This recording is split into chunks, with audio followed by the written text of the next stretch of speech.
Merci. Au revoir. Bye-bye. Bye-bye. Well, bonjour boys and girls. Yes, welcome to the latest adventure of my Ferrari 360 Challenge Stradale. As you can see, we have just got off Le Châtel, the Eurotunnel. We are in Calais, ahead of, well, quite a big adventure, not a massive one. The last time I drove this car was when you all last saw it, back in June, was it? May? I did that big European adventure, 2,500 miles. And since then, it's been sort of having all of the snags, the restoration snags addressed. They've all been done. It's been fully serviced by AV Engineering. It's had its most recent MOT, which it passed with flying colours. And yes, now I'm heading back out to add more miles to the clock. 42,825 on the clock already. I mean, it's a higher mileage CS, but I'm going to drive this thing to the moon. What am I doing? Where am I going? Well, essentially to Luxembourg. Regular viewers of the channel, at least regular viewers of my channel for the last couple of years, will have heard me talk about Swissquote Bank Europe. I have invested some of my money with Swissquote Bank Europe, so every now and again I go over and catch up with the team and we talk about investment opportunities. But that's not exactly what I'm doing on this trip. They've invited me to attend one of their VIP program events. Now officially, I don't actually qualify for their VIP program. I'm not rich enough. But they are very kind of said, did I want to come along because they are hosting it at a Ferrari dealership. But that's actually tomorrow afternoon. Today, because we're driving through Belgium, we're going to do a little bit of a detour and go and attend something called the Zoute Grand Prix or Zoute Car Week. There is a broad arrow auction happening there with a ton of interesting cars. So if you haven't already got the sense, it's a jam-packed schedule. There is a lot going on. This will be a full-on video. But for me, it's just a moment of celebrating being back out in Europe and being back behind the wheel in the CS.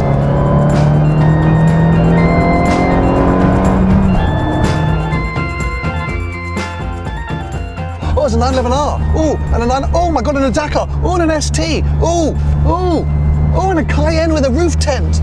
Oh, I kind of want to go back to the Porsche dealership. Oh, and there's a Maybach. There's an SL Maybach. Okay, this is getting out of control. I almost don't know where to begin. But let's not get overexcited by the car dealerships. Let's go into the event. That's why we're here, and specifically the Broad Arrow auction, which we are 11 minutes away from. So I guess we're going to have to keep our eyes peeled to see what else is going on. But I've never been here before, and I'm already very glad to come here just because of the car dealerships. Well, we have parked up now in Knockheist, and we look at the kind of stuff that's continuing to be mad. G-Wagon 4x4 squared, a Range Rover Classic with a sticker from the ICE, which happens in San Moritz. There are cars everywhere. I can see what looks to be maybe a 456 down here. There's more. It's non-stop. And I've just dumped the car there. I have no idea if that's legal parking, by the way. We're off to explore and try and find out. There's an M2. I'm going to keep the cameras rolling because it just feels like there's just cars everywhere, always. I don't know what this is. But Bertoni GB 110. It's like, I think it's a rebodied Huracan. Bertoni, obviously a very famous. Oh no, check this out. Look at this Testarossa coming now. It's even got the yellow, French yellow headlights. Love that. And an FF. And there's an STO coming down the hill. This is the best place I've ever been in my entire life. I don't even want to go into Broad Arrow. I'm going to stand here and car spot. Look at that STO. That is wild. Right, come on. We've got an auction to try and find. Fisker Karma. Look at that. That does look unbelievable. We discovered in a recent podcast those things are fetching insane money. There was one estimated, or there's one in the Broad Arrow auction, which is estimates like 1.8 million euros. It's mad. Oh, there's a 720S coming through as well. Right, I don't actually know where we're going.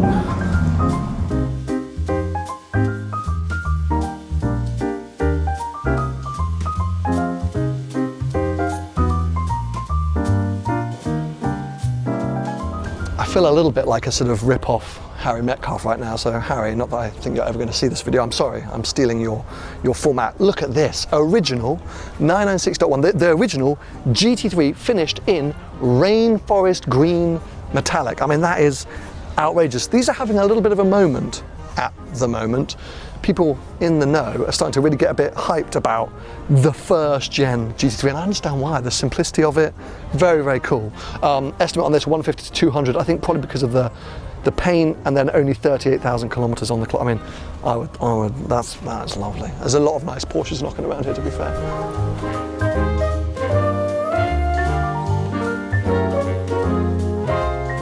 Well, speaking of Porsches, there's this one, which is a Tech Art GT Street R Cabriolet, which I suppose is, you know, if you don't like 996 GT3s,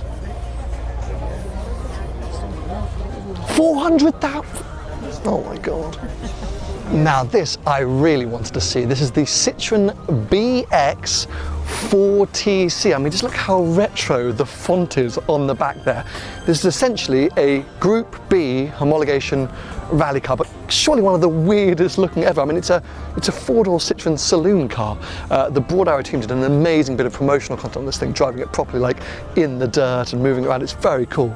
The interior's got this kind of real retro 80s seat pattern and these kind of flared arches, these sort of space dish wheels, and then you sort of look at it from where I'm standing, even at the front, like look at the amount of headlights. There's so much to take in with this thing. It really sums up, yeah, its era, and I just love and adore it. There's so many cars out here, we haven't got time to look at them all or film them all. We need to head inside to where some of the bigger hitters are, I guess you could say. So let's go do that.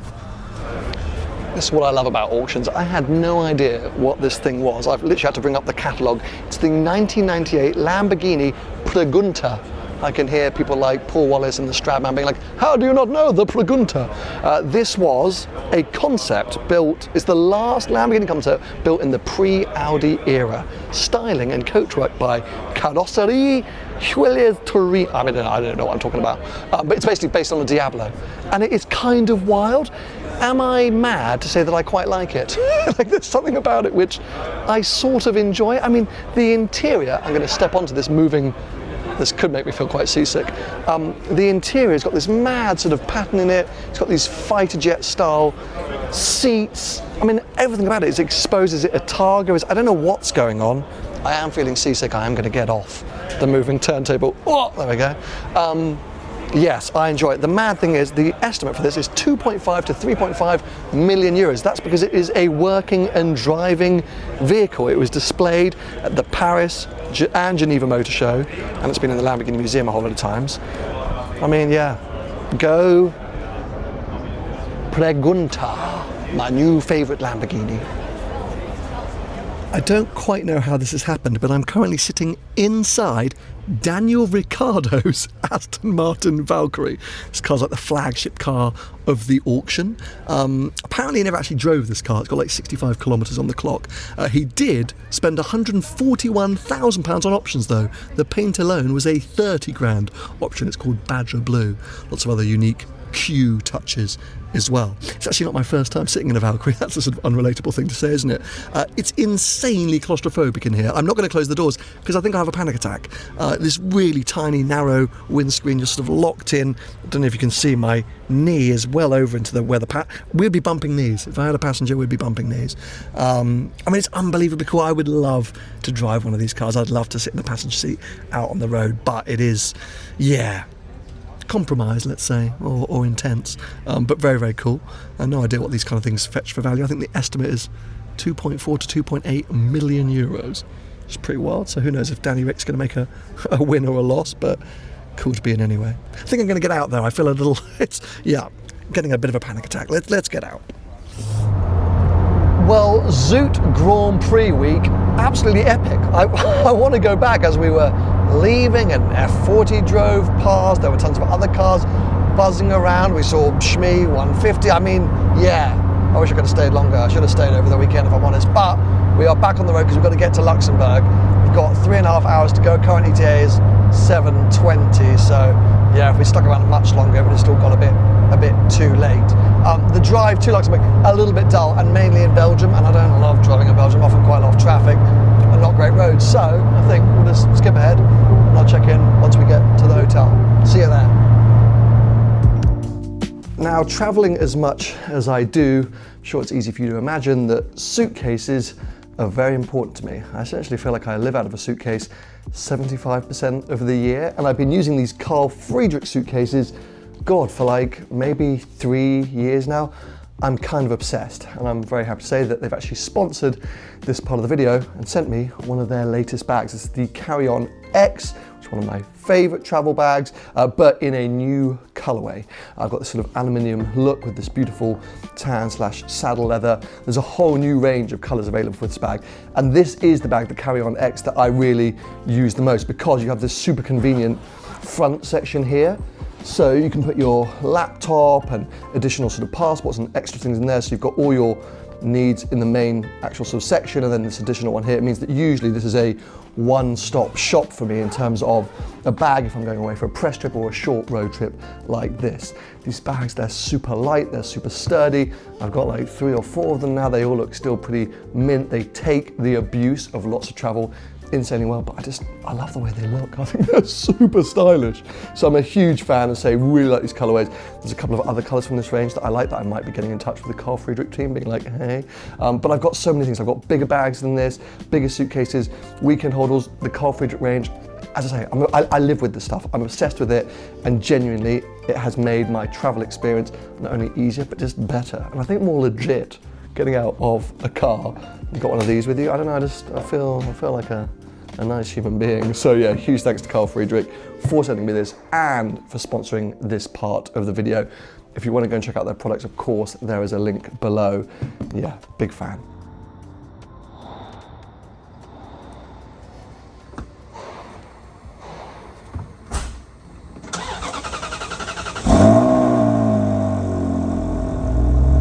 Well, good morning. Welcome to a beautifully sunny Luxembourg. What a difference a day makes. Sort of grey and cloudy yesterday, and now we've got clear blue skies, so kind of buzzing with excitement. The drive here yesterday was pretty dull. We got caught in quite a lot of traffic. Actually didn't arrive at the hotel till just after 8 p.m. We were pretty exhausted, so kind of passed out cold. But yes, up and at it, and so excited by this beautiful day. Now we have this Swissquote Bank Europe VIP program event a little bit later on. Before we go there, I thought I'd pop in and see Julian at Deal and Drive. Kind of every time I come to Luxembourg, I go and see Julian because he always has pretty amazing cars in stock. At one point, he had a Rosso Mugello, I think a 296. I think he's sold it now, but there'll always be cool cars in the showroom. So I was going to say hi to him, maybe have a sneaky coffee, check out the stock, and then yes, head to the Swissquote Bank Europe event. But look, I mean, I love Luxembourg. I kind of wish we could go and do some exploring today, or at least driving on some back roads, but it's a stunning place, and in weather like this, I mean, it's October, people, and here I am in a Ferrari in Luxembourg. Oh, are we gonna go in a tunnel? I think we're gonna go in a tunnel. What a way to wake up. Look at this. Okay, race mode selected. We're not gonna need the coffee, people, because we've got a challenge Stradale and a tunnel in Luxembourg. Hold on.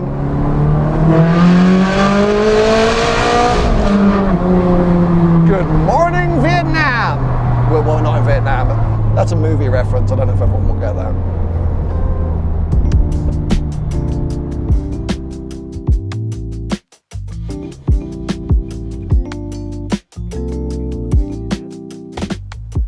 I'm in love. I'm obsessed. Look at this, boys and girls. A tanzanite blue BMW M3 Touring with silver wheels. I mean, this is one of the classiest M3 Tourings. I want it. I need it. It's amazing. I mean, as is this, by the way. Aventador Ultimate Roadster. I did already say, they always have crazy cars down here, but I'm actually going to bypass some of them, bring you over here to this Roma Spider. Now you might be thinking, well, why are you bringing me over to a Roma Spider? There's a Huracan Technica here. But I think, well, I'm going to ask the question, is it worth buying a Roma at the moment? They are becoming unbelievably good value. This car here is obviously a Spider. They're not such good value yet. And this is an incredible spec. This is blue Pozzi, one of my favorite Ferrari blues. A bit like Rosso Mugello, the color on my Challenge Stradale. It's a non-metallic heritage blue. There's another Roma here that I want to go and look at, which is blue Scozia, which is my all-time favorite Ferrari blue. And the interesting thing about that is, before I bought my Project 8, I very nearly bought a blue Scottia over tan Roma Coupe in the UK. Finance was approved, like almost ready to go, nearly paid the deposit. Just before I did that, I went down with my daughter's child seat, tried to get into these rear seats, and I couldn't make it all fit. So I was like, this is supposed to be my daily. I can't do it if I can't get my daughter's car seat in the back, so I had to give up. But yeah, in the UK, you can now get Roma Coupes from an approved Ferrari dealer for like £125,000. These are like cars from 2021, 20 odd thousand miles, like nicely spec'd, uniquely spec'd. That seems ridiculous. Portofino M's are inherently more valuable than Romas. What is going on? Because these are such good cars. I didn't love the Spider when I drove it, but this spec is kind of winning me around. But yeah, so I think we've all got to start wondering whether we should be snapping up Romas. As ever, I realise that this is slightly unrelatable and first world questions, but welcome to the channel. If you don't know to expect this kind of stuff, then you're in the wrong place. Anyway, we'll talk about it more when we go over the road and see the Scottia Coupe, because I feel like inherently, yeah, that's going to be more relevant. And maybe when we go to the Swissquote Bank Europe event at a Ferrari dealership, maybe I can try and drive a Roma. That'd be interesting. I'm sure they're going to have one knocking around. But anyway, yeah, lots of other stuff in here. GT3 RS, magnesium wheels, lovely bits and bobs. But we're here to talk about Romas.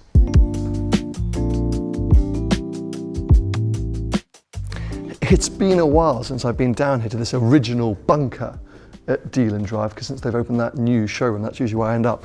It's always crazy here because, well, look at the stuff they cram into this space. Yes, I mean, there's an exposed carbon fibre McLaren Senna down here. These things are having a little bit of a moment. People are starting to go, I don't think they're that ugly. And now that we know the direction that hypercars have gone in, this feels sort of analog, weirdly, even though it's definitely not. But yeah, I mean, that is amazing. DB12, is that a 620R? I think it is. We drove, well, I came to Deal and Drive once and we took one of these to like get a pizza down the road. Really mad thing. There's a couple of GR Yaris's in here, which I think are literally being handed over to customers like now. This side of the room, we've got a 550, a DBS, a Spider RS in, I think that's the Neo Ruby Star Red, Ruby Stone Red, thing. SF90. Oh my God! Now, hold on. Forget all of that stuff. Boys and girls, a Maserati. This is the Gran Turismo? No, it's not the Ghibli, is it? Is it Gran Turismo or it's the Trofeo? I'm pretty sure it's the Gran Turismo. Maybe it's the Ghibli. These things are rare as hen's teeth, and actually, if we're here talking, oh, this is the Ghibli, okay, fine. But if we're here talking about Ferrari Romas, this basically has the Roma engine. It's probably more like the Portofino or the Cali T engine, but it is that same F154 V8 from Ferrari in Maserati four-door form. Dark blue, tan leather. Maybe this is what I should have bought. They're insanely overpriced for what they are, though, and hard to find, and infotainment system's a bit old. Like, it's the old era Maserati, but I mean, what? I mean, that's so cool. What a spec. It's got carbon fibre door handles. I want to drive this. Let's forget about it. Okay, it's no longer, is it worth buying a Ferrari Roma? It's, is it worth buying a Ghibli Trofeo? Probably not, because as I say, they're overpriced. But I actually, I'm so obsessed with this thing. I can't believe that I'm standing here. There's a 488 Pista Spider, an exposed carbon fibre McLaren Senna, an STO, all these things. And I'm genuinely freaking out about the Maserati four-door saloon. I mean, yeah, look at this. So blue Scottia, it's a more saturated blue than Pozzi. Pozzi is great, but it can look black on a cloudy day, where this is very blue. But just, I mean, look at this car. That's, I think, so stunning. I think the lines of the Roma are fantastic. And as I say, if you think of that as being 125, 130 grand in the UK, a little bit inherently more expensive here in Europe. This kind of car is like 190,000 euros, I think. So yeah, they're doing better here, but yeah, very, very cool. I did just text the team at Swissquote Bank Europe, and they said they are doing test drives as part of this VIP program event. So I hopefully will be able to get behind the wheel of one of these cars, and we'll talk a bit more then. But yeah, super nice.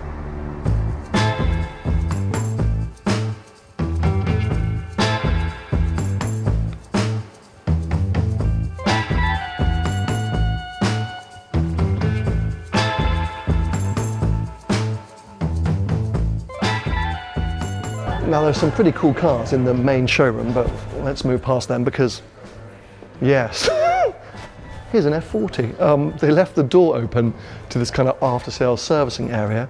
And I was just sipping my drink and I was like, is that an F40? They're like, yeah. So, well, okay, can we go check that out, please? So yeah, as I say, welcome to the servicing and after-sales area down here at Ferrari Francorchamps. This car is going through the full Classic A program, getting its Classic A certificate.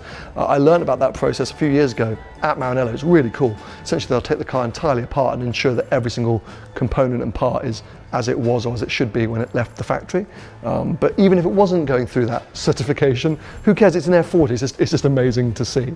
Now, as we continue this kind of tour, obviously these are all customer cars, so we have to be a little bit careful in terms of privacy and things like that. So essentially there's some weird angles or cuts. It's probably because we're trying to hide something that we're not allowed to show you. For example, that's a Speciale Aperta there. Those cars are going to the moon value-wise. Super unique, super special, very different livery. I just don't know if I'm allowed to show you the plate or not, so we're just going to kind of skip past it. But that is a Speciale Aperta with no stripe, which I think lots of you know I'm a fan of Ferrari with no stripe. Anyway, follow me.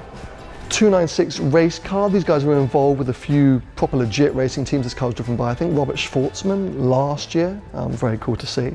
And then we make our way into the proper servicing area. The first car I'm going to show you is so outrageous. I think maybe even more outrageous than the F40 that it's kind of blown my mind. But we do genuinely have to run past the plate because we definitely can't show you the plate on this one. So, a Daytona SP3. Yes, actually a legit Daytona SP3. These things blow my mind. You don't really see them very often because they're super rare. And I think until Chris Harris's F80 video came out, most big Ferrari collectors wanted one of these more than the F80 because of course you get the full naturally aspirated V12 engine in there, no hybrid systems, things like that. Proper Ferrari. That sounds a bit aggressive to say, doesn't it? But it's kind of how I feel.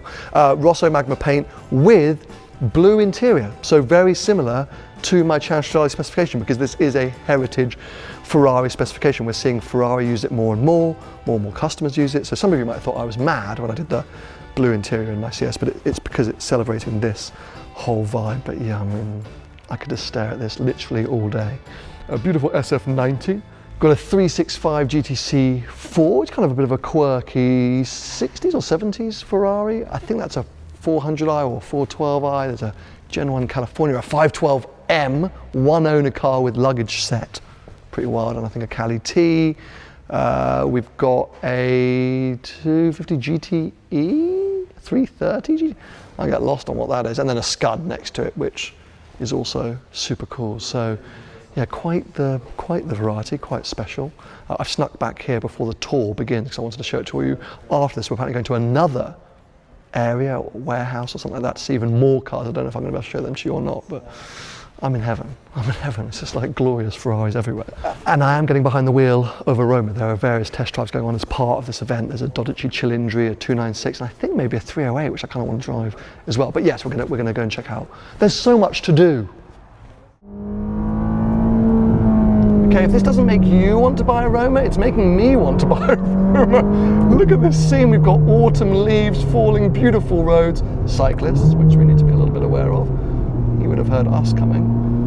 Yeah, I mean, this is just... And I think that's the thing, you know, it's so different to my Stradale, but it's the versatility that this car offers. You know, the 812 Superfast was inherently quite supercar-like. Even the F12, it's quite frenetic, but you can drive the Roma so smoothly. It really is a beautiful GT car, but if you want to stamp on it, you absolutely can. But it's the flow with this thing. It was all about this La Dolce Vita, is all they banged on about when they launched this thing, and it does make sense because it feels like something that just enables you to look at this life. I want this life, if I'm really honest.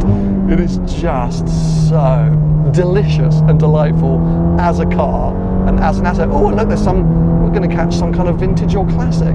Luxembourg, always full of surprises. Now, what is this going to be up here? Look at that. It's not a Ferrari, but it's something cool. Who knows their classic cars? We'll go past nice and slowly and see if we can work it out. What's the emblem on the front? Not a clue. No one has a clue. Anyway, on we go with our drive. So yeah, that's a big thing for me. It's not only the capability of this car, but it is the engine. You know, we now know with the 296 and with the new Testarossa, you know, hybridization is coming in. So if you want somewhat of a pure, you know, engine experience, the Roma and then the Amalfi is going to be your last chance. And in the UK at least, this is one of your cheapest ways into this engine. And it is just an unbelievable engine with performance. Oh my God. I mean, guys, yeah, I mean, what? You didn't need me to tell you. The Roma is bloody brilliant.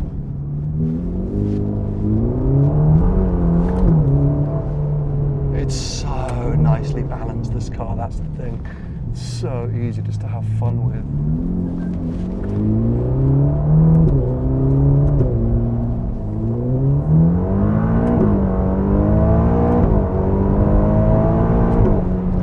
Yeah, I mean, it's all the performance you're ever gonna need. If you consider this your entry-level baby Ferrari, I mean, recalibrate your brain. Because honestly, if I pull out the turn of the Challenge Stradale, it would still be coming now. I wouldn't be able to see it. Oh, there's so much performance, it is mad.